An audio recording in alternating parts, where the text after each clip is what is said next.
At BlizzCon 2023, Classic WoW fans got an announcement which absolutely no one was expecting to happen. Classic WoW was going to be getting a second seasonal server, and in fact it would release 1 month after it was announced. This was in many ways what a lot of us had been waiting for and asking for: vanilla with class changes, unique new content, and a whole discovery aspect of the game to find once again, instead of just min-maxing and repeating what we'd already done. It was, as Blizzard said, classic plus a little something extra, and this server's name will be Season of Discovery. With a recent bluepost, Blizzard appeared to be taking focus away from this seasonal server though, and slowing down development on it, to the point where we're really not sure if there's going to be any more major content. In fact, if you defeat the first boss in the Scarlet Enclave, you can get a free boost on Mist of Pandaria realms, which to me is Blizzard saying, okay, we're wrapping this up, you can go play MOP for a bit while we work on our next original Classic WoW project. The Season of Discovery servers aren't officially closing anytime soon, but now I see them as being in an error state, where they will persist, but I wouldn't expect there to be substantial new bits of content added. And that seems like, to me, the perfect time to reflect on the successes of Classic WoW's seasonal server. What went well with Season of Discovery, what went poorly, and did it do well overall? That's what we're going to be talking about today, and believe me, there is a lot to talk about here. So let's reminisce back to Phase 1 and cover everything that Season of Discovery has had to offer, and find out just how good it really was. But first, a quick word from today's sponsor, Mythwalker. Mythwalker is a geolocation fantasy RPG that uses real-world locations to weave Earth's myths and legends through a parallel universe named Mythera. There are 3 classes, the Warrior, Priest, or Spellslinger, that can be played as 3 different species to match your playstyle, such as the Loyal Wolven, the Proud Anu, or the well-rounded humans who perform well in any role. As you explore the world, you'll collect portal energy, which powers your character or navigator to progress further. This unlocks tap to move controls, letting you interact with points of interest and engaging in combat without needing to move physically, making the gameplay more flexible. Mythwalker has co-op play for up to 3 players, either locally or remotely via tethering. There you can form parties, tackle tougher enemies together, and enjoy increased experience, gold, and other rewards, encouraging some teamwork and strategy within the game. Mythwalker also includes trade skill minigames such as mining and wood cutting, where precision will gather materials for crafting items and upgrades. Overall, Mythwalker blends real-world exploration with rich fantasy elements, offering an immersive experience that connects myth with reality. And you can try this out now for free, so download Mythwalker and start your journey into the world of Mythera today. Many thanks to Mythwalker for the sponsor today. Let's get on back to WoW. Phase 1 got off to an absolutely amazing start. The brand new rune system, despite criticisms of including a lot of abilities from later versions of the game, began its life as a hit. People were rapidly finding runes in the open world just through natural play, and it really did feel as though you were rediscovering new things in a vanilla setting. So in this regard, it really achieved its job. There were so many people around, and there were in fact huge server queues to even get in the game. At the start of Season of Discovery, the level cap was 25. And this was really fast to get to. In fact, the game would be centered around these level brackets for the rest of its duration. But with 25 being so fast to get to, the game also felt super alt friendly. And when you got to 25, there was a brand new BFD raid, which awarded for vanilla some seriously overpowered gear. It was also on a short lockout and designed around 10 players. I remember some of the worldwide efforts for runes too, such as seeing all the paladins storming the tower in Northern Darkshore to try and get Divine Storm. And overall, Phase 1 of Season of Discovery created some massive hype, the likes of which we haven't seen for vanilla since 2019. And Blizzard even did a recap video on all the stats that had gone into the realm shortly after it dropped. And Blizzard rarely give us numbers anymore, so you know it was doing well if they did that. There were some negatives that came out of Phase 1 too, such as the Metamorphosis rune for Warlocks being bugged, leading to a whole set of issues where players wanted to tank as the new spec, but they had to raid before they could be the new spec. Blizzard eventually moved obtaining this rune to outside the raid though, and it became a lot more easy. Definitely a lesson for the future here. There was also that one ratchet rune with all the turn-in items, which was cool initially and drove a new market around these typically useless items, but on ults it could start to feel a bit inconvenient to get. And then of course there was the Ashen Veil event, which I swear when I was making videos about Season of Discovery frequently would change every other week. When it started, people would wait where the bosses would spawn, and then the event would end in 2 minutes. And then in a later version of the event you had to contribute via actions in the zone so it would actually start. And what would happen is the event would get 90 or so % the way to starting, more people would come into the zone because they want to do the event, and it would raise the cap that was needed for it to start, leading to this looping problem where it took longer and longer to get going. The Ashen Veil event definitely did cause a lot of world PvP though, especially mass scale world PvP, but I think typically, as we see with Alterac Valley, when a PvP event is focused around a PvE objective, things tend to get pretty degenerate pretty fast. In Phase 1 there were also pre-mades in Battlegrounds sharing the queue with soloing players. I've been saying this is bad since Vanilla's re-release and they keep doing it. I think the concern is if you don't mix both groups together, Battlegrounds will be kind of dead. They did change this later on though. There were also some kind of grey areas in Phase 1. Class balancing was, you know, questionable, shall we say. I mean, you remember Beast Mastery Hunter pets being better tanks than actual tanks in the raid, and hunters could use Eyes of the Beast and solo any other class in the game using their pet, especially the Scorpids early on when they were bugged, or later the Wind Serpents. Phase 1 overall was an absolute hit success for this brand new seasonal server. The proof of concept had worked and people were really interested in vanilla with changes. The runes were easy to get, the class changes were interesting, it was fast to level up, and the endgame was pretty solid. And this is why people look back to Phase 1 and keep saying it was a great time for Season of Discovery, and honestly, I have to agree. Then came on Phase 2, hoping to follow up to the successes of Phase 1, and for my list of good things in Phase 2, it is quite a bit shorter, I'm afraid. The Sleeping Bag quest was introduced alongside a little story following the secret agents, and I really enjoyed doing this on my main, albeit it was extremely travelling heavy, which made it not very fun to do on ults if I'm honest, but still I thought it was a unique little addition to the game. Similarly, the new profession quests and those ones tied to Gnomeregan were also interesting to do the first time, but not so much on ults, and this is going to be a criticism of Phase 2 as a whole. On the more negative side, I've just got Gnomeregan down there. Gnomeregan wasn't really that great of a raid. I remember the first time I went in on the midnight it released, we got to the Electrocutioner boss and I actually realised you could wipe very easily on this content, and I thought, oh no, this is gonna be a disaster. Because in Classic WoW, typically at endgame, you don't really have that many bosses where you can easily wipe.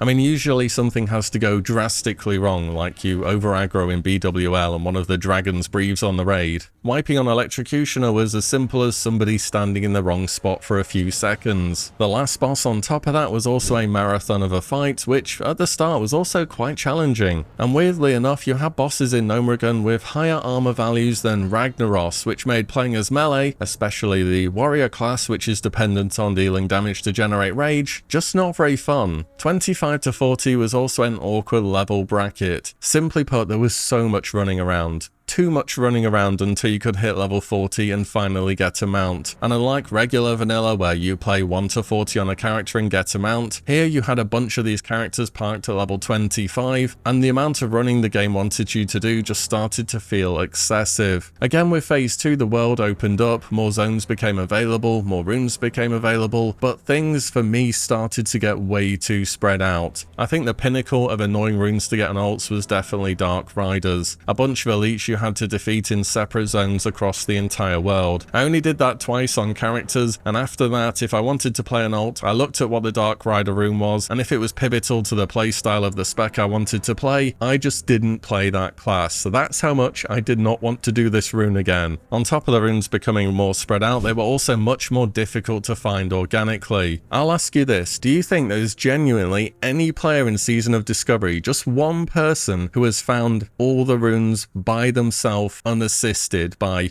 I don't know, a secret finding Discord or YouTube video or Wowhead? Do you think anybody found all the runes themselves? Because I seriously doubt they did. For me in Phase 2, the runes started to become a bit of a drag, even though they were interesting when you got them. The raid just wasn't as great as BFD was, and the 25 to 40 bracket started to become a bit tedious when you didn't have a mount. Overall, Phase 2 just wasn't as good as Phase 1. There are a few grey areas in between for Phase 2 as well, such as the brand new PvP Blood Moon event, and just like Ashen Vale, this thing was changed constantly. The big difference, it was a free-for-all or group-based system, where every so often the entirety of STV would become a PvP zone. In short though, you defeat people, you get coins, and you buy cool stuff. It was PvE bis from PvP, albeit it wasn't too hard, and that's how things have been in vanilla typically. When this first came out, it was just random PvP everywhere, and then people started to fight around the altars. Who remembers 5 mage groups just chain running in and bombing, and then finally fighting around the boss for bonus coins. I'd say it was more fun and more successful than Ashen Vale as a PvP focused event, because whatever you say about it, it got you PvPing, but I can see why people wouldn't like it as much as well. Overall, Phase 2 was an okay follow-on from Phase 1. Key issues were the runes were too hard to get and too spread out, no Gun as a raid, and the amount of travelling the game wanted you to do. Also, I think there were learning points here from making bosses resistant to damage, and this happened both in Phase 1 and Phase 2. In Phase 1, certain casters had to suffer against Twilight Lord Kelris until his resists were lowered, and in Phase 2, pure physical damage dealing classes just weren't that good on the final 2 bosses in Noma. Encounters which say, sorry, the type of damage you deal sucks here,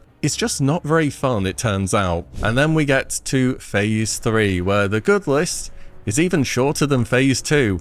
I think you should expect that though. So for good points, I have dual spec, and yeah. That's about it. On the bad side, so, when I first heard about Nightmare Incursions, I was actually so hyped. This was open world, repeatable content that we could go and do, and it would award a bunch of stuff. This sounded to me exactly the kind of thing which vanilla needed, but it had so many problems. When it first released, the gold reward from quests was so excessive that people earned thousands from playing at midnight. This was fixed by the morning after, and it didn't end up being a game-changing amount of gold, but people got hit with FOMO and it really left a sour taste in their mouth. It also was the best leveling method in the game by a significant amount. Any traditional vanilla content just felt kind of pointless to go and do. It gave you super strong gear, so if you didn't play previous phases, you really wanted to do this for the gear upgrades. It was still a good gold maker post nerf as well, one of the best. And it was based off the Cenarian Hold reputation farm, where you accepted a quest, you got a dossier, you had to open it and see what quests were inside of it. It was so user unfriendly. People made add-ons to streamline this, which auto-deleted bad quests and auto-shared good ones. And there were just so many annoying mob mechanics, such as hyper-spawning enemies, or mobs with ranged silences, or an escort NPC which could only be done by one player at once, and everyone else on the server had to AFK by the ramp where the portal was. And there were pointless gathering quests given to people who didn't even have professions. Nightmare Incursions single-handedly managed to turn a server that was going pretty well into something which a lot of people didn't like anymore. And ultimately, they were a bit of a disaster for Season of Discovery. This is where the game took a real downwards trend. On top of that, if Gnomeregan was appearing as though it was a bit too difficult, let me introduce you to Sunken Temple, an incredibly overtuned raid on launch. There were people who take place in the world first on retail wiping on Aranicus when it came out. The average player had absolutely no chance here. On top of that, Blizzard upscaled the raid from 10 to 20 players, and people had formed their little 10-player groups for months now, and suddenly Blizzard said, okay, now double your raid size. Adding that many people changes your guild dynamic, whether you want it to or not, and many people didn't really want to change what they built, but they had to. So I have to say, asking players to suddenly upscale their raid size is a bad decision. On top of that, the gear from Sunken Temple wasn't that great compared to Gnomeregan either. This is a typical criticism for Season of Discovery, and not one which I think will be repeated in Classic Plus, but they power crept the game way too hard here. We went from pretty humble amounts of damage to doing insane numbers, but wait till we get to next to talk more about that. There were some grey areas for Phase 3 as well. Phase 3 introduced wild offerings. This was kind of the early version of the Tarnished Undermine reels. They dropped from certain bosses in dungeons and made these dungeons replayable, which was great. And putting wild offerings into a grey area instead of good because of the meta that formed around how people farm them. When you give a repeatable reward from one specific boss, people min-max it. And the min-max was doing Princess Mara runs and then resetting, which to be honest I just didn't do because it's such a boring way to get gear even if they are big upgrades. Blizzard really needed a hit after Phase 2 and Phase 3 was most certainly not it. Nightmare Incursions turned a lot of people off the game, and the raid size upscaling and difficulty felt like the nail in the coffin for many players who had so far stuck with SOD. I know I stopped midway through Phase 3 and wouldn't pick Season of Discovery up again for some time. The raiding population also dropped off massively. Phase 3 had to have been the low point, but thankfully things would improve over time. Because along came Phase 4 and it did a lot of interesting things. Most notably, I have more positives to say than I did about Phase 2 or 3. There was a continuation of the Secret Agent story heading into BRD. 50 to 60 opens up lots of content, especially dungeons to try out all the new runes. The Tarnished Undermine reel system was introduced, so bosses levels 55 and above would drop this resource. It kept dungeon content active and allowed you to work towards items. It is basically just the emblem or badge system from TBC or Wrath, but this system was amazing for Season of Discovery. It was expanded upon as later content opened up, it was great for alts, it offered cosmetic items to mains, it was even good for gold farming. Perhaps this system was almost too good. Molten Core and Onyxia were back with new mechanics and a massive amount of reworked loot, and we also ended up with flexible raid sizes in Phase 4 as well. So when Molten Core dropped in Season of Discovery, it was designed for 20 players, but there was a bug which let people bring up to 40. Blizzard noticed this and fixed it, setting the player cap back to 20, but following feedback that people enjoyed this more optional raid size, they raised it back up to make it flexible, so the raid will be designed for 20, but you could bring up to 40. This was perhaps one of the most important mistakes Season of Discovery made. It's flex raiding, but the raid doesn't scale up with mechanics or boss health or damage to accommodate difficulty-wise. It's just bring however many people you have, nobody gets left out, everyone gets to raid. This is perfect. People in more hardcore guilds can do passing or speedrunners 20, and more casuals can do anything in between. I think this flex style of raiding is what should exist in Classic Plus. There were also specific tier sets from the new content too, which is another addition which simply makes sense. One tier set per class is bad, straight up. Tier sets in Season of Discovery, however, started strong and got way more powerful by the end. Again, perhaps too good, and tier sets ended up being used to balance classes as well as regular class balancing, but more on this later. There was Might of Stormwind, a new counterpart buff to Warchief's Blessing, so Alliance didn't have to go mess about picking that up, and fire damage immunities were removed from raids to accommodate the new class and spec identities. Yes, I know Vanilla's an old school RPG and fire spell on being made of fire doesn't make much sense in theory, but neither does a feral druid being able to attack a being made of fire either, or melee in general for that matter, so let people play their class and spec. There were some negatives with Phase 4 as well. Do you know how long it took us to get to level 60 in Season of Discovery from the beginning? 8 months.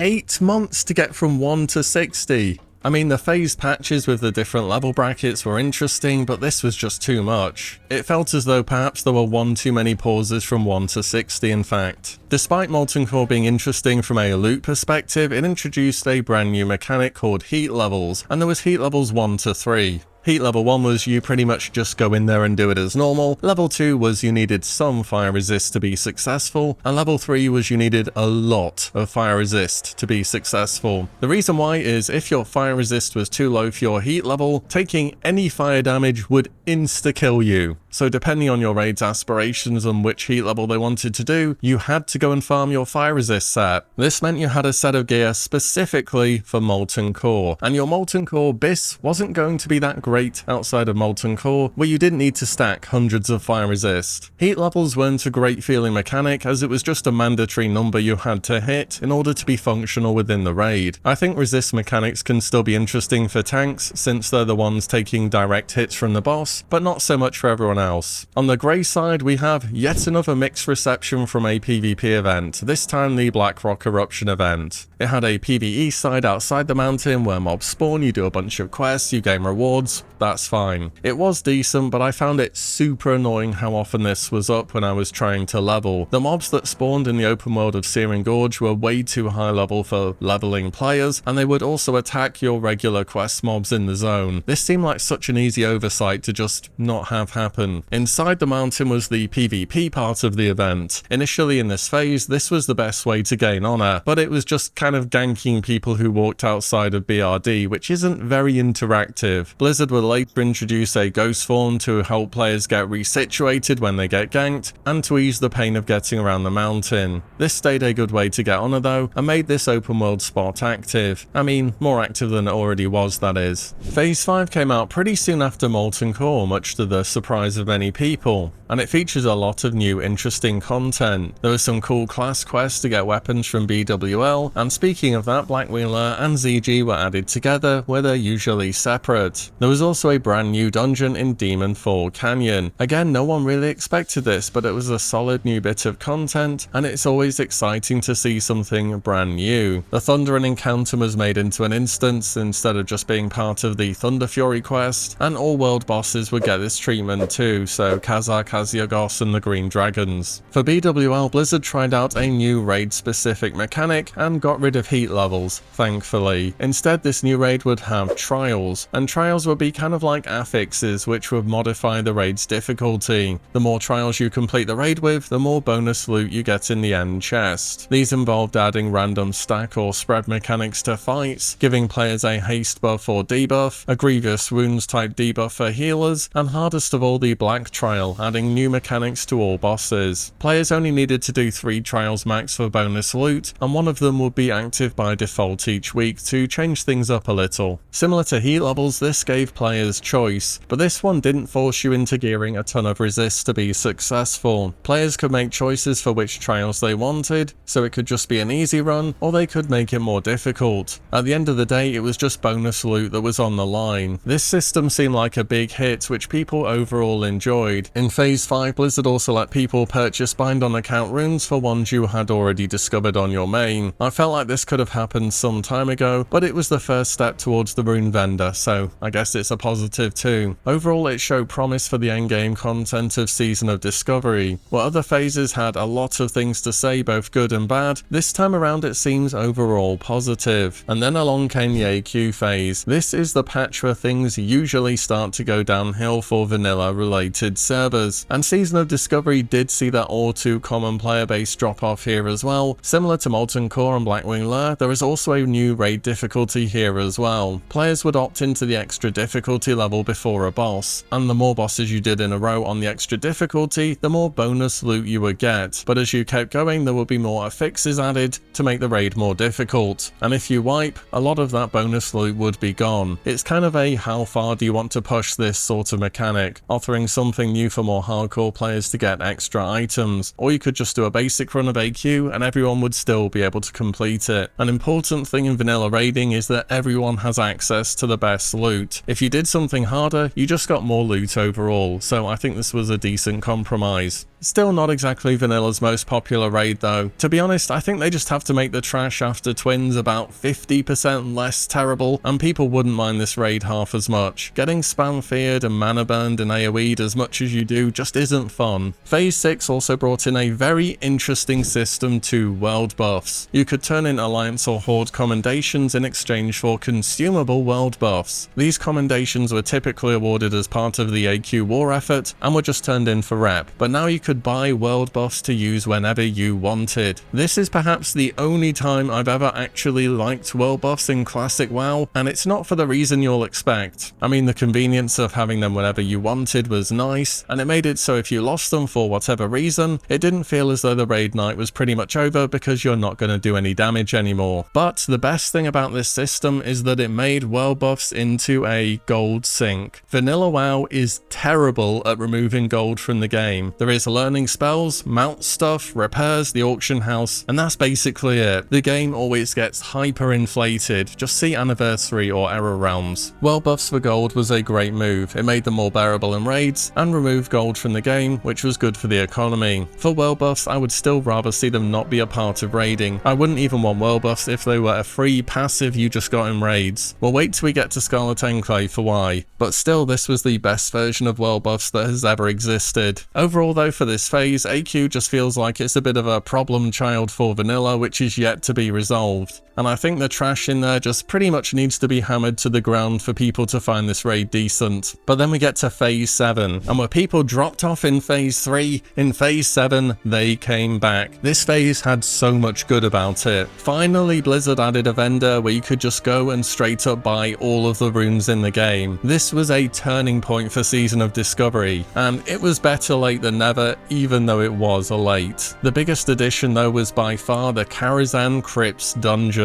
This was the first time ever we saw this legendary location added as 5-player content into Classic WoW. It featured a darkness mechanic where you had to carry a torch around, it had a non-linear layout, and it really felt as though you were delving below the depths of Karazhan. It had a bunch of different encounters and pass through there as well, which changed depending on what you did. This was a very well received dungeon. It has to be one of the top dungeons in Classic actually, and it really did a service to the legacy of this place. Most importantly, it proved that Blizzard can make new stuff and have it be amazing. There was a lot of doubt towards the team whether or not they could make new stuff which fit vanilla, and this shows that given the time, and yes it did take quite a while, they can still do it. Naxxramas also released once again, with another different raid mechanic, this time ranging from hard mode 1 to 4. Similar to other raids, you could just roll up, do a basic Nax in your OP gear with your OP abilities and blast through the content, but things on higher hard modes got very difficult, especially the trash and final bosses. Phase 7 also introduced the tier set shoulder enchants. This system allowed you to buy enchants to use on your shoulders,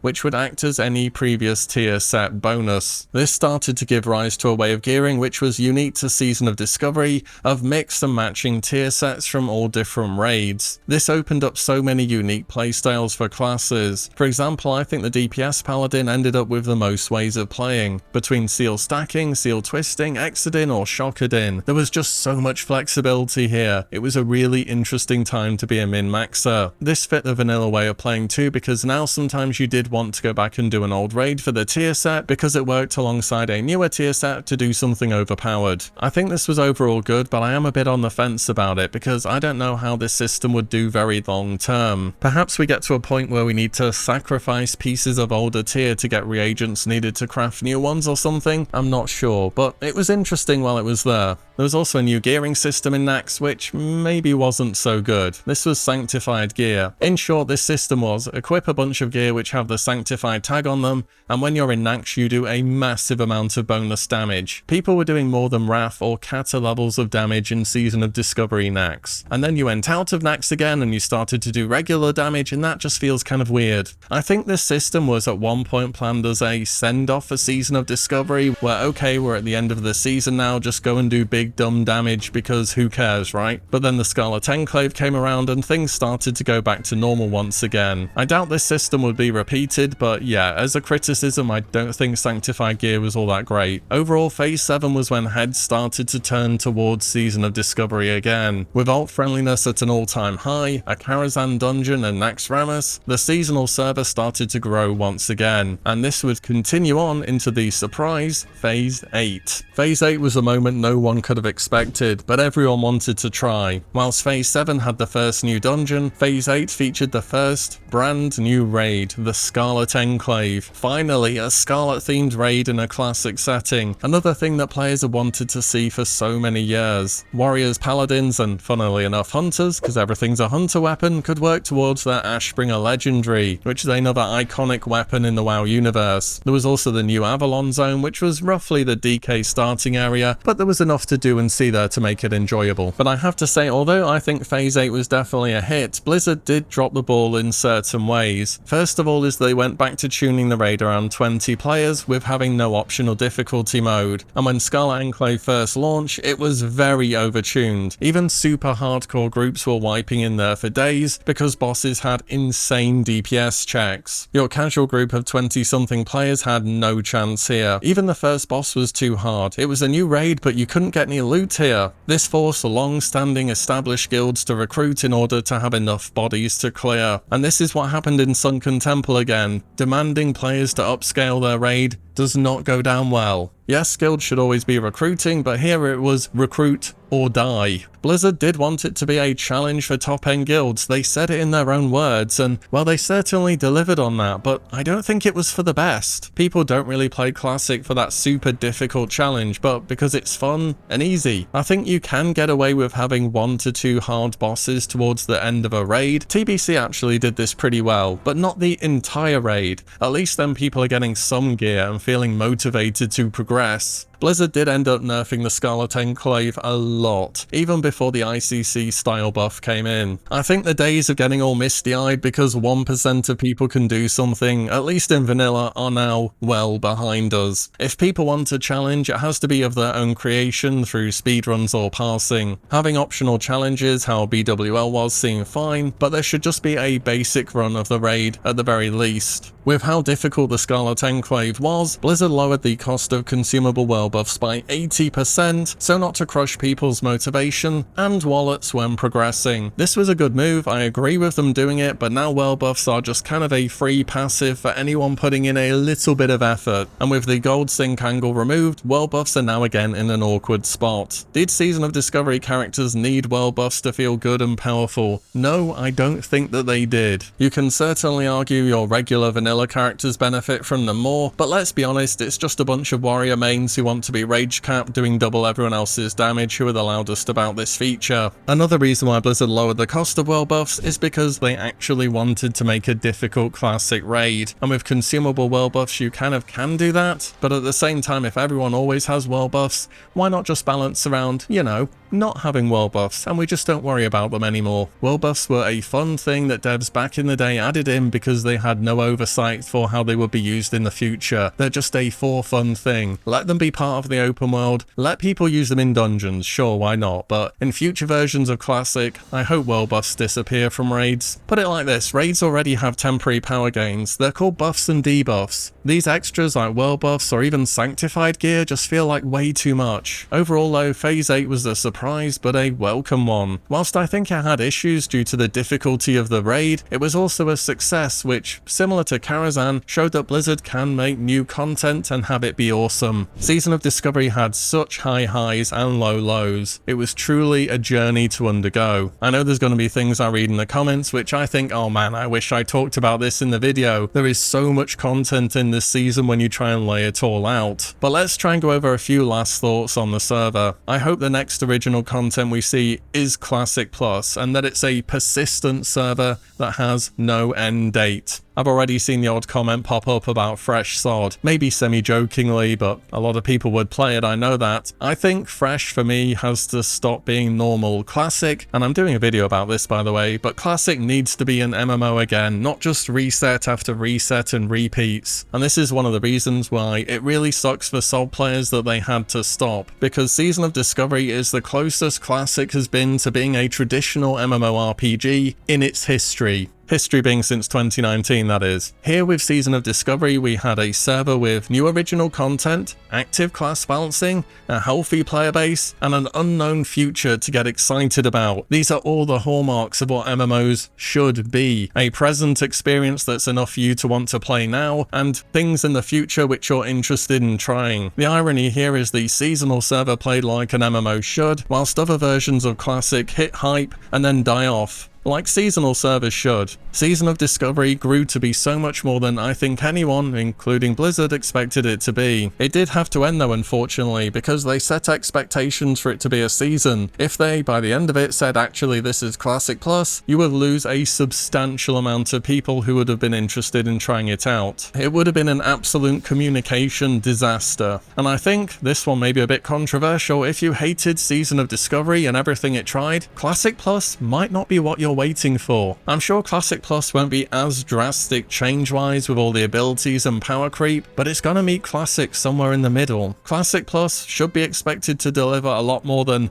okay, fine, I guess Paladins can have Crusader Strike as long as I can mash my face on my keyboard as a warrior and do double everyone else's damage. People will say that Blizzard can't do Classic Plus. They did Karazhan though, they did Scarlet Enclave, they created a lot of new stuff. And so what if not everyone agrees what should be in Classic Plus? That's how people are with everything. If nothing happened because we weren't sure everyone would agree on it, nothing would happen. Should we all just go back to vanilla and run down AV or do our 5th relaunch of this game again? I'd rather see the game go somewhere, take some risks, and be something new. You know, there's a saying, don't sacrifice something good for perfection.